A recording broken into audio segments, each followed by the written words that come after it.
Good morning. ഇന്ന് Sunday ആണ്. നമ്മൾ നേരത്തെ എണീറ്റ് കേട്ടോ. ചുറ്റുവളങ്ങര അമ്പലത്തിൽ പോകണം എല്ലാവർക്കും കൂടെ. ഞാൻ വെയിറ്റ് ചെക്ക് ചെയ്തു 66.3. എന്നിട്ട് കുളിച്ച് നന്നായിട്ട് റെഡിയായേ. എന്നിട്ട് ഞാനും അമ്മയും ആദ്യം തന്നെ ഇറങ്ങി വെളിയിൽ നിന്ന് 6:30 ആകുമ്പോൾ ഇറങ്ങണമെന്ന് പറഞ്ഞാണേ. അപ്പോൾ 2 പേരും അപ്പോഴും ഒരുക്കം നടന്നുകൊണ്ടിരിക്കുന്നേ ഉള്ളൂ. ഞങ്ങൾ അവിടെ നിന്ന് അവസാനം പിന്നെ വണ്ടി എടുത്ത് പുറത്തിട്ടപ്പോഴാണ് 2 ഒരുങ്ങി റെഡിയായി വന്നത്. എന്നിട്ട് നമ്മൾ നേരെ അമ്പലത്തിലോട്ട് പോയി. പെട്ടെന്ന് തന്നെ അമ്പലത്തിലെത്തി. അധികം തിരക്കോ കാര്യങ്ങളോ ഒന്നും റോഡിലില്ലായിരുന്നു. പിന്നെ അവിടുന്ന് നമ്മൾ വെട്ടിക്കോട്ട് അമ്പലത്തിലും വന്നേ. എന്നിട്ട് വീട്ടിൽ വന്നിട്ട് ഞാൻ ബ്രേക്ക്ഫാസ്റ്റും കാര്യങ്ങളും ഒക്കെ കഴിച്ചു. പിന്നെ മീൻ വന്നിട്ടുണ്ടായിരുന്നു. നമ്മൾ ടൂണ ഒക്കെയാണ് വാങ്ങിയത്. പിന്നെ സാഞ്ചിത അപ്പുറത്ത് മതിലിൽ കൂടെ എത്തി നോക്കുന്നു. പിന്നെ അയ്യത്തൊക്കെ കുറേ സമയം പോയിരുന്ന് ആ പൂച്ചയൊക്കെ കളിപ്പിച്ച് സാഞ്ചിയൊക്കെ കളിപ്പിച്ച് എന്നിട്ട് നമ്മൾ ലഞ്ചും കാര്യങ്ങളും കഴിച്ചു കേട്ടോ. ചിക്കൻ റൈസ് ആയിരുന്നു കഴിച്ചത്. എന്നിട്ട് ഞങ്ങൾ ബണ്ടി പോയി, ഞാനും മാളും അമ്മും കൂടെ. എന്നിട്ട് അവിടെ നിന്ന് കുറേ വീഡിയോ ഒക്കെ എടുത്തു, ഫോട്ടോസൊക്കെ എടുത്തു. അടിപൊളിയായിരുന്നു. നമ്മുടെ ഒരു ക്രിയാറ്റിൻ്റെ വേറൊരു വീഡിയോയും ഷൂട്ട് ചെയ്തു.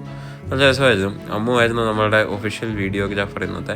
എന്നിട്ട് അവർ 2 പേരും അവിൽ മിൽക്കും ഒക്കെ കുടിച്ച് മോമോസൊക്കെ കഴിച്ച് ഞാൻ കപ്പലണ്ടിയും മധുരടാത്ത വെച്ച് ചായയും കുടിച്ചു കേട്ടോ. പിന്നെ ചന്ദ്രചേട്ടൻ്റെ അവിടെ കയറി യാമിയൊക്കെ കളിപ്പിച്ചിട്ട് നമ്മൾ തിരിച്ച് വീട്ടിൽ വന്നിട്ട് ഞാൻ ഡിന്നറും കാര്യങ്ങളൊക്കെ കഴിച്ചു. എന്നിട്ട് നമ്മുടെ സപ്ലിമെൻ്റായ ഫിഷ് ഓയിലൊക്കെ എടുത്തിട്ട് വൈൻഡപ്പ് ചെയ്തു. Bye bye.